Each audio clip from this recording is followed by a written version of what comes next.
Are you seeing what's happening? 9 luxury brands are quietly falling apart. And we're not talking about small problems.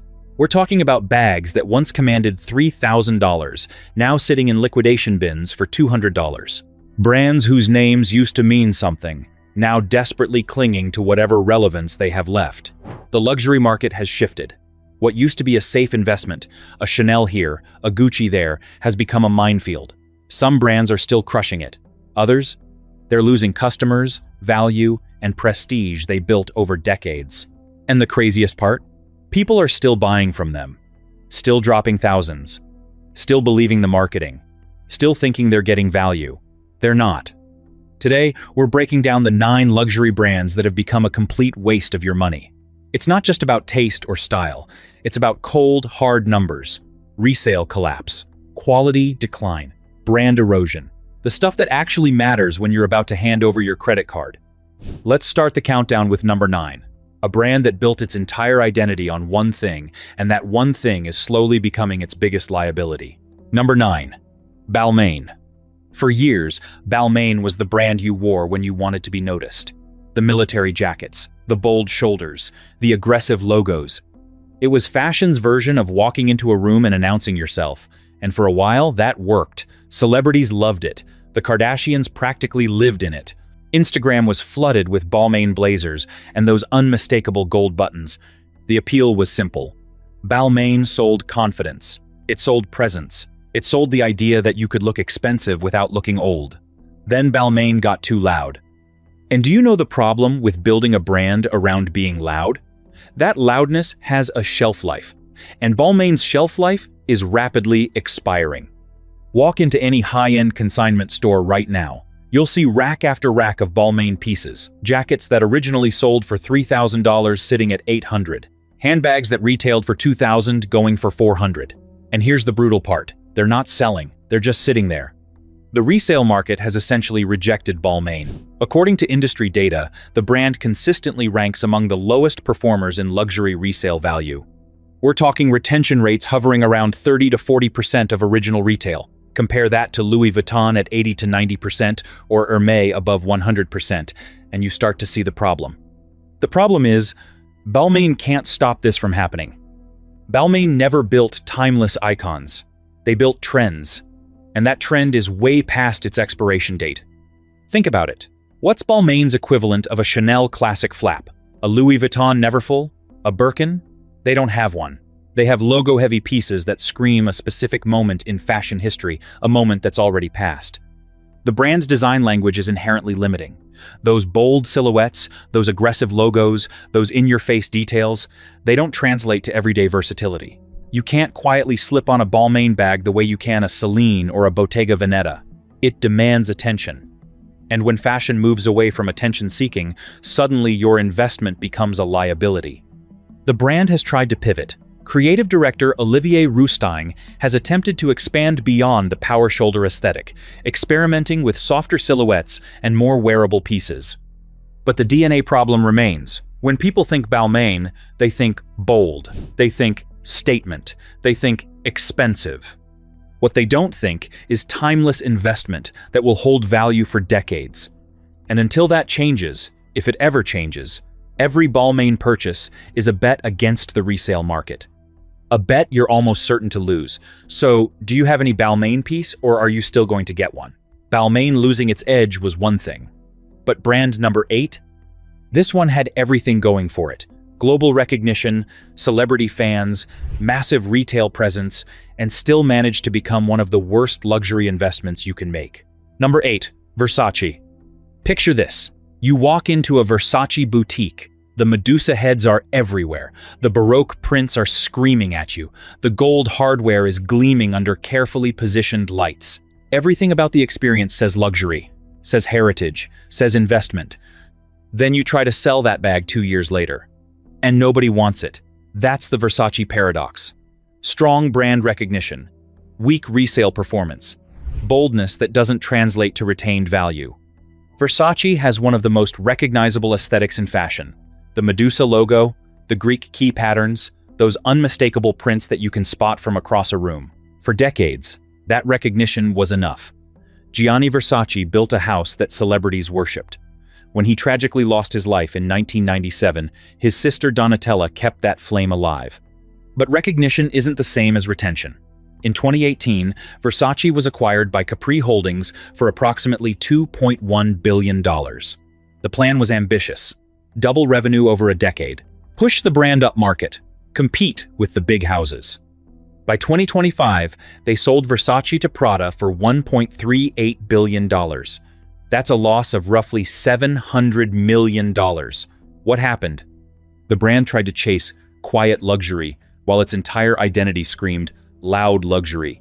They raised prices without raising perceived value.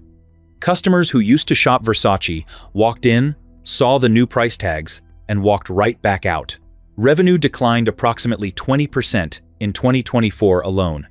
But here's what really kills Versace as an investment: the design language itself. Versace's aesthetic is inherently polarizing. Those bold prints, those statement pieces, those aggressive gold details, they limit versatility. A Versace bag doesn't quietly complement an outfit, it dominates it. And when your mood changes, when your style evolves, when you want something more subtle, that Versace piece becomes deadweight in your closet. On the resale market, Versace consistently underperforms. Industry analysts estimate resale values hovering around 30 to 50% of original retail for most pieces. That $2,000 bag, you're getting $700 back if you're lucky.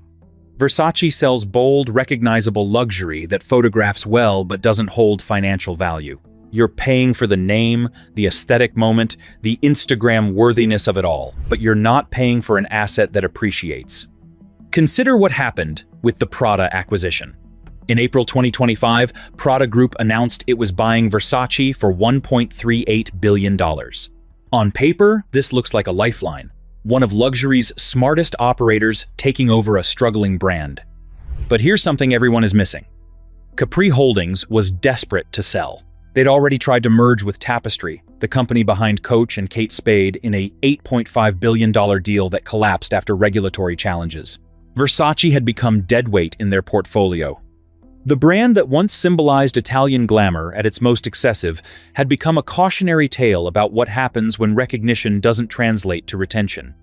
If you want bold Italian fashion that actually holds value, look at Bottega Veneta, which reported a 12% sales increase in 2024, while every other Kering brand declined. Their Intrecciato leather has become genuinely iconic and genuinely valuable on the secondary market. Versace? It's the illusion of luxury investment. All the flash, none of the follow-through. Versace's bold designs, limiting resale appeal, is frustrating. But brand number 7 committed a sin that luxury houses rarely survive. They insulted an entire country. And they're still paying for it. Number 7. Dolce & Gabbana. In November 2018, Dolce & Gabbana was preparing for one of the biggest fashion shows in its history. The location? Shanghai. The scale? Massive. The guest list? Packed with A-list Chinese celebrities, influencers, and fashion editors. It was supposed to be a love letter to China, the world's largest luxury consumer market. Instead, it became a funeral. The brand released promotional videos showing a Chinese woman awkwardly eating Italian food with chopsticks, while a male voiceover made comments that many viewers found condescending, racist, and stereotypical. "Is it too big for you?" the narrator asks as she struggles with a cannoli. The backlash was immediate, but it got worse. Screenshots emerged of what appeared to be Instagram messages from co-founder Stefano Gabbana, allegedly insulting China. Whatever you thought he said much, much worse. Gabbana claimed his account was hacked. Nobody believed him. Within 24 hours, Chinese celebrities terminated contracts. Models refused to participate. Retailers pulled merchandise. E-commerce platforms, Alibaba, JD.com, Vipshop, deleted every D&G product from their sites. The Shanghai show was cancelled, and Dolce & Gabbana's presence in the world's most important luxury market essentially evaporated overnight. Before the scandal, China represented approximately 25% of D&G's revenue, and it was still growing. By March 2019, their Asia-Pacific market share had shrunk to 22%. From 58 boutiques in China in 2018, they dropped to 47 by 2021. Their brand health score, according to YouGov data, plummeted from plus 3.3 to minus 11.4. So, when you buy from a brand that's been essentially blacklisted in China, you're buying from a brand that's locked out of the fastest-growing luxury consumer base on the planet. That affects everything: future demand, brand trajectory, resale appeal. Try selling a D&G bag in any market with significant Chinese buyers. Good luck. The brutal truth is when you buy Dolce & Gabbana, you're not just buying questionable value retention, you're buying brand risk with zero upside. The brand has made efforts to recover. They've participated in the China International Import Expo multiple years running, showcasing Chinese embroiderers and commissioning paintings of the Silk Road. They've launched virtual influencers named Liz and Sam to connect with younger Chinese consumers. They even hired international crisis management firms to help repair their image.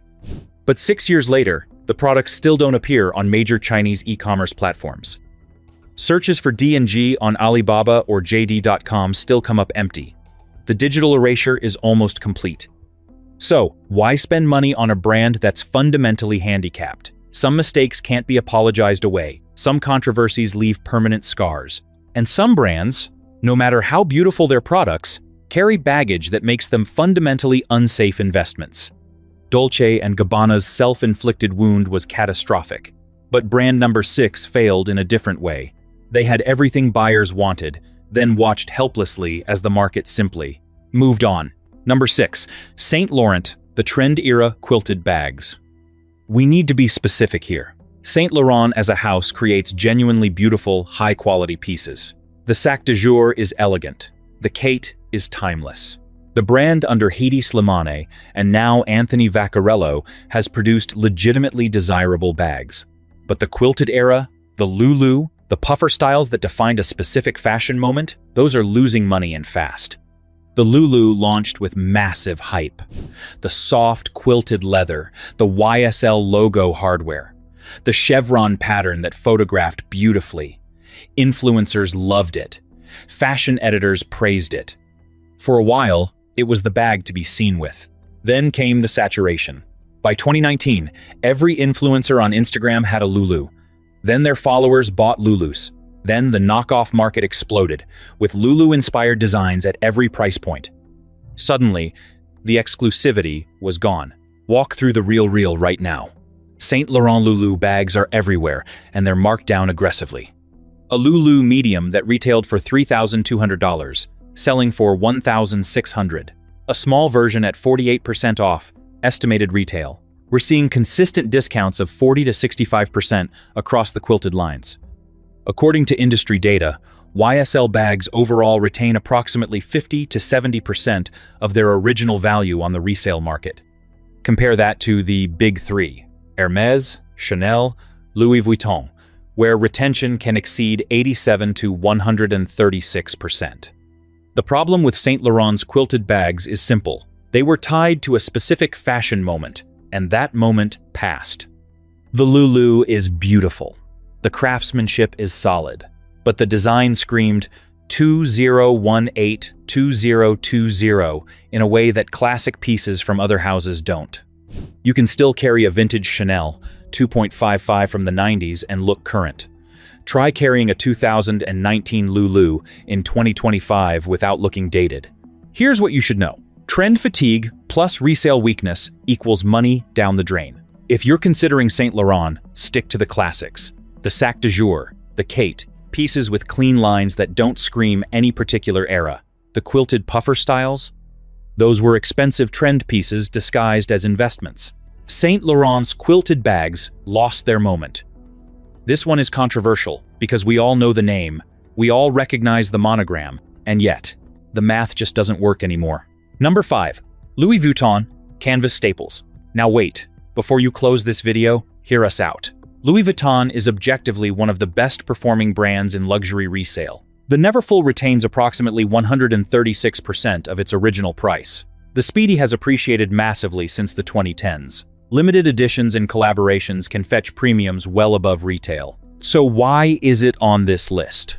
Because we're specifically talking about the canvas staples, the monogram pieces that everyone and their mother owns, the entry-level gateway drugs of luxury fashion. And here's the uncomfortable truth. Those pieces have a saturation problem. The Louis Vuitton monogram is the most recognizable pattern in fashion. That's not an exaggeration. Studies consistently rank it as #1 in global brand recognition, which sounds amazing until you realize what that recognition actually means. Walk through any airport, any mall, any city center. You'll see the monogram everywhere. Real ones, fake ones. So many fakes that the counterfeiting industry for LV is worth billions annually. The ubiquitousness of the pattern has created a strange paradox. The more recognizable it is, the less special it feels. Browse Purse Forum for 5 minutes. You'll find thread after thread of longtime luxury buyers admitting they've moved away from the monogram because it's become starter luxury. Because carrying it now invites assumptions, either that you can't afford anything better, or that your bag might not even be real. Here's the problem with canvas specifically. Louis Vuitton has raised prices on canvas pieces significantly over the past decade. A Speedy 30 that cost $690 in 2010 now retails for $1,160. That's a 68% increase for the exact same coated canvas. The material hasn't improved, the craftsmanship hasn't evolved, but the price keeps climbing. Meanwhile, the perceived value of that canvas has arguably declined. The monogram fatigue is real. The counterfeiting saturation is real. The basic reputation is real. You're paying more each year for canvas that, culturally, is worth less. The wisdom anchor. When a luxury symbol becomes a commodity, the investment thesis collapses. Here's what makes this particularly frustrating. Louis Vuitton knows exactly what they're doing. They're experts at maintaining value through scarcity and exclusivity. Just look at how they handle limited collaborations or leather pieces. The Capucines line, the twist bags. These hold value beautifully. But the canvas staples? The Neverfull that every suburban mom carries? The Speedy that's become synonymous with first luxury bag? Those have been deliberately positioned as volume products, entry points, gateway purchases that get you into the Louis Vuitton ecosystem. The problem is that gateway products, by definition, aren't exclusive. And without exclusivity, luxury becomes just stuff. Expensive stuff, but stuff nonetheless. There's also the counterfeiting factor that nobody likes to talk about. Louis Vuitton's monogram is the most counterfeited pattern in fashion history. The knockoff industry is so sophisticated that even experts sometimes struggle to identify fakes. What does that do to the perceived value of your authentic piece when half the bags on the street look identical and might be $50 replicas?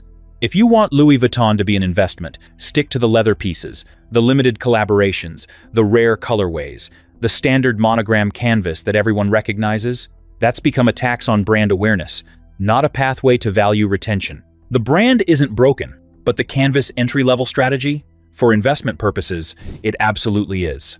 Louis Vuitton's canvas fatigue is a slow burn, but brand number 4 faced something much more dramatic.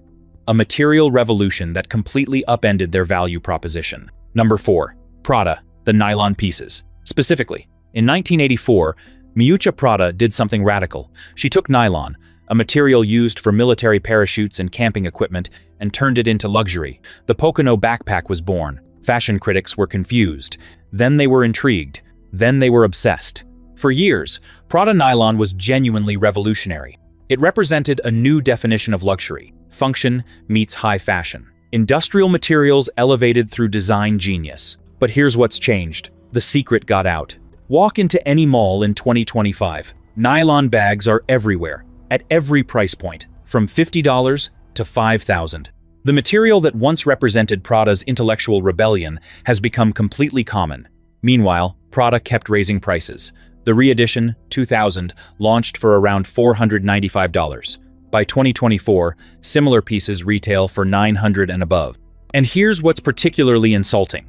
Some newer pieces have reduced the Saffiano leather components, going full nylon while charging more. The Purse Forum community noticed. Buyers noticed. People are paying higher prices for cheaper-to-produce bags. On the resale market, Prada nylon remains popular, but volatile. The re-edition bags had a moment. Lyst named the re-edition 2000 its handbag of the year in 2022 after searches spiked 131%. That's the good news. The bad news? Trend-driven resale is a double-edged sword. When a Prada nylon piece is hot, it's hot. When the trend cools, and trends always cool, values can drop just as fast as they rose. Industry experts note that Prada bags can lose 40 to 50% of their value depending on which way the fashion winds are blowing. The core problem is you're paying luxury prices for a material that costs almost nothing to produce. When Prada was the only house making luxury nylon, that premium made sense. Now that nylon is available everywhere, in designs that often look remarkably similar to Prada's, the value proposition has fundamentally broken. When your signature material becomes everyone's material, you're no longer selling innovation, you're selling nostalgia at innovation prices. But there's a deeper problem here that goes beyond just material saturation. Prada nylon was revolutionary because it challenged what luxury could be. It was intellectual, it was subversive, it said something about the wearer. It said that they understood fashion history, that they appreciated conceptual design, that they weren't impressed by obvious signifiers of wealth. But that intellectual cash has been diluted. When Amazon sells nylon crossbody bags for $30 that look remarkably similar to Prada's $900 re-edition, it's time to pack it up. The Y2K trend that drove the nylon resurgence is already showing signs of cooling. And when it cools completely, when the fashion cycle moves on to the next nostalgia era, those re-edition bags are going to feel very 2022. If you want Prada that holds value, look at the leather pieces. The Saffiano leather has genuine prestige and durability. The Galleria tote has proven staying power. But the nylon that made Prada famous? In 2025, it's a trend play disguised as a heritage purchase. Prada's nylon problem is about market saturation. But brand number 3, this is where things get truly painful. Number 3, Gucci, the recent era bags. Let's talk about the most dramatic fall from grace in modern luxury fashion. In 2015, Alessandro Michele took over as creative director of Gucci. What followed was nothing short of explosive: the maximalist aesthetic, the geek chic sensibility. The Dionysus with its tiger head closure, the Gigi Marmont with its quilted chevrons and oversized logo. Gucci became the most talked about brand in fashion. Revenue more than doubled, from $4.5 billion in 2016 to over $10 billion by 2022. Celebrities couldn't get enough. Social media was saturated with GG logos. Every influencer, every fashion editor, every celebrity was draped in Gucci. The strategy was clear: flood the market, own the conversation, make Gucci unavoidable. And for a while, it worked spectacularly. Gucci was everywhere. Runway shows, red carpets, street style, TikTok. The brand felt like a movement, not just a fashion house. Michele's vision had tapped into something cultural. Then the hangover hit. What nobody warned buyers about was overexposure. The very saturation that made Gucci inescapable in the late 2010s became its biggest liability. When everyone has a Dionysus, nobody has a special Dionysus. When the Gigi Marmont is on every arm from New York to Shanghai, the exclusivity evaporates. There's a term in fashion for this: brand fatigue, and Gucci contracted a severe case of it. By 2023, revenue started declining, down 6%. Then 2024 became a disaster. Revenue collapsed 23% year over year. The fourth quarter alone saw a 24% drop. Retail sales fell 21%. Wholesale revenue plummeted 53%. Let those numbers sink in. A quarter of Gucci's business vanished in a single year. Michele left. His replacement, Sabato De Sarno, lasted less than 2 years before being shown the door. The brand is now on its third creative vision in just a few years. Direction? Unclear. Identity? In flux. So, how does this affect you? According to industry data, Gucci bags typically resell for approximately 70% of their original value. That sounds reasonable until you compare it to Louis Vuitton at 80 to 92% or Hermès at 100% plus for many pieces. But here's where it gets worse for the Michele-era pieces specifically. Those trend-heavy designs. The heavily logoed bags, the maximalist pieces, the items that screamed 2017 to 2020 are seeing even steeper depreciation. When a bag is tied to a specific creative director's era, and that era is definitively over, the resale market punishes you. A Dionysus that someone paid $2,500 for in 2019? Try getting $1,200 for it today. A Gigi Marmont that retailed for $2,000? Consignment shops are offering $800. The diagnosis is brutal. Gucci's hype cycles burned buyers fast. The brand expanded too aggressively, saturated too completely, and lost its exclusivity in the pursuit of growth. Here's the wisdom anchor. When a brand prioritizes ubiquity over exclusivity, the buyers who trusted them become the collateral damage. Gucci's collapse was a hype hangover. But what brand number 2 is something even more terrible, but somehow it's still thriving. Number 2, Balenciaga. Remember when Balenciaga was the hottest brand in fashion? Under Demna, the house became a cultural phenomenon. The chunky triple S sneakers, the logo tees, the ironic high-fashion takes on everyday objects. IKEA bag, reimagined for $2,000. Crocs with heels. The boundary between satire and luxury became deliciously blurred. Revenue surged past €1 billion. Celebrity endorsements flooded in. Kim Kardashian, Cardi B, Nicole Kidman. The brand was on track to become one of luxury's biggest success stories. Then came November 2022. 2 advertising campaigns. One featuring children with teddy bears dressed in BDSM-inspired gear, another that inadvertently displayed Supreme Court documents related to child exploitation laws. The reaction was unlike anything the fashion industry had seen. Consumers flooded social media with outrage. People filmed themselves destroying Balenciaga products. Conspiracy theories spread. Boycotts organized. Store locations were vandalized. Within days, Balenciaga went from hottest brand in fashion to 4-letter word. The financial damage was immediate. Kering's 2022 earnings report noted that the fourth quarter was less positive due to controversy regarding one of its media campaigns, particularly in the United States. By 2023, revenue had declined to approximately €1.17 billion from €1.39 billion in 2022. Operating profit collapsed from €300 million to roughly $45 million. That's an 85% drop in operating profit. The brand tried to recover. Celebrity endorsements resumed. Shows returned. A partnership with Erewhon generated buzz. But there's a reason Balenciaga belongs on this list that goes beyond the scandal itself. The scandal revealed something fundamental about the brand's value proposition. Balenciaga under Demna was built on shock marketing, on provocation, on cultural commentary that sometimes veered into uncomfortable territory. The brand's heat came from being talked about, positively or negatively. When you buy Balenciaga, what are you actually paying for? The craftsmanship? It's fine, but nothing special compared to comparable houses. The materials? Standard luxury fare. The design innovation? Often deliberately ugly or provocative. You're paying for controversy, for buzz, for the social currency of wearing something people recognize and react to. On the resale market, Balenciaga performs poorly. Forum discussions are filled with buyers shocked at offers. Bags that retailed for $1,700 getting quotes of $250 from consignment shops. Multiple price increase cycles at retail while resale values crater. Here's the wisdom anchor. You're paying for controversy, not longevity. And controversy is inherently unstable. One bad campaign can vaporize whatever perceived value your purchase had. Consider the fundamental problem with Balenciaga's value proposition in 2025. The brand has no heritage icons, no equivalent to a Chanel classic flap or a Louis Vuitton Speedy. The pieces that drove their explosive growth, the triple S sneakers, the logo tees, the oversized hoodies, were all tied to a specific cultural moment. The ironic, post-ironic, everything is commentary moment of the late 2010s. That moment has passed. Try wearing a triple S sneaker in 2025 without looking dated. Try carrying a Balenciaga logo tote without people wondering if you missed the memo that the brand went through a full-blown scandal. The cultural baggage is unavoidable. And the prices? They've only gone up. Balenciaga continues to raise prices even as brand trust remains fractured.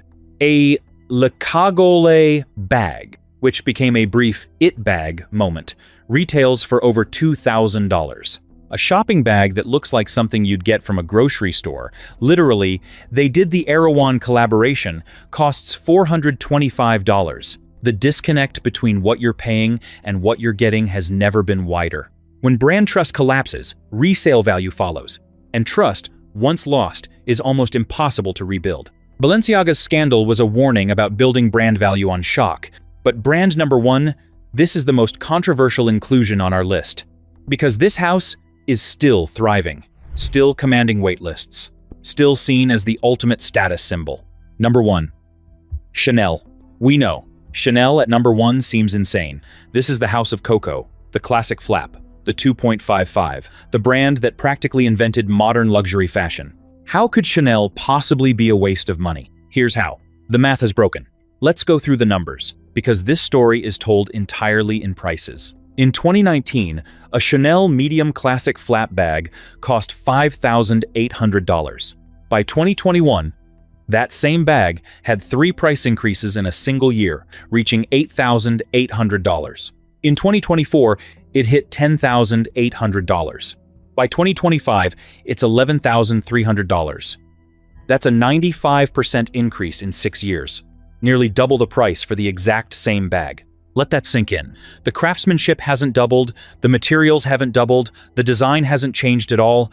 It's literally the same bag Lagerfeld reimagined in 1983. What's doubled is pure pricing psychology. Chanel's explanation? Currency fluctuations, inflation, rising material and labor costs. The iconic bag requires 278 steps. Bruno Pavlovsky, president of fashion at Chanel, explained, "We work very hard to reinforce quality." But here's what customers are actually reporting. Browse Purse Forum. You'll find thread after thread of longtime Chanel buyers complaining about quality decline, stitching issues, hardware problems. Lambskin that wears faster than it used to. Quality has always been hit or miss, longtime buyers admit. But the misses seem to be increasing while the prices skyrocket. One commenter who spent over $300,000 at Chanel between 2022 and 2024 declared, "I'm done." The quality-to-price ratio has inverted. Now, Chanel bags do retain value on the resale market. The brand consistently ranks among the top performers, with classic flaps holding 87% or more of their value. In theory, that sounds like a good investment. But here's the catch. Those retention percentages were calculated when the bags cost $5,000. When a bag costs $11,300, even 87% retention means you're losing $1,500. And that's assuming you can actually sell it at 87%. Many buyers report getting significantly less. The ROI logic has broken. Pause. At $5,800, a Chanel classic flap was an expensive but defensible luxury purchase with genuine investment potential. At $11,300, you're paying Hermès prices for a bag that isn't an Hermès. Let that comparison sit for a moment. For $12,100, barely more than a Chanel classic flap, you can potentially access an Hermès Birkin 25, a bag that routinely sells above retail on the secondary market, a bag with decades-long waitlists, a bag that's genuinely scarce rather than artificially restricted. Chanel isn't just competing with other accessible luxury brands anymore. They've priced themselves into Hermès territory while delivering nowhere near Hermès exclusivity or value retention. And here's another factor nobody talks about: Chanel's quota system. In recent years, Chanel has implemented purchase restrictions similar to Hermès, limiting how many classic flaps customers can buy per year. The difference? Hermès quotas exist because demand genuinely exceeds supply. Chanel quotas exist to create artificial scarcity for bags that aren't actually rare. Walk into any Chanel boutique worldwide. The classic flaps are there. They're available. The wait lists are measured in weeks, not years. The bags are being manufactured at industrial scale in multiple facilities. The scarcity is a marketing illusion, and you're paying $11,300 for that illusion. Meanwhile, the pre-owned market tells a more honest story. Vintage Chanel from the Karl Lagerfeld era, particularly pieces from the 90s and early 2000s, often commands premiums over current retail. Why? Better craftsmanship, higher quality leather, construction that was built to last. When vintage bags from 20 years ago are considered better investments than brand new bags at double the price, something has fundamentally broken in the value equation. The wisdom anchor. When a brand raises prices faster than it raises value, the premium becomes a penalty. Chanel's demand hasn't died. The brand is still thriving by most measures, although their 2024 results showed a 30% drop in operating profit and 4.3% revenue decline, suggesting the ceiling may finally be approaching. But for individual buyers? For people spending their hard-earned money on what they believe is a luxury investment? The equation no longer makes sense. You're paying more than ever for quality that many say is declining, from a brand that's proven it will raise prices again next year and again the year after that. That's not an investment. That's a subscription to diminishing returns. 9 luxury brands. 9 different stories of value erosion, brand mismanagement, and broken investment logic. From Balmain's trend dependency to Chanel's mathematical impossibility. Some of these brands might survive, some might reinvent themselves, and a few, 2026, might be when the market finally stops pretending. If any of these surprised you, or if you're now reconsidering that purchase you were about to make, tell us in the comments. Did we miss any brands that should be on this list? Or did we include one you disagree with? Here's what we want you to take away. The name on a bag doesn't guarantee value anymore. The reputation of a house doesn't protect your investment. In 2025, you have to look at the resale data, the quality trends, the brand trajectory. It feels a lot of work, but if you like this video and subscribe to this channel, we'll handle all those hard parts for you, because in this market, the truth is worth more than any logo. See you in the next video.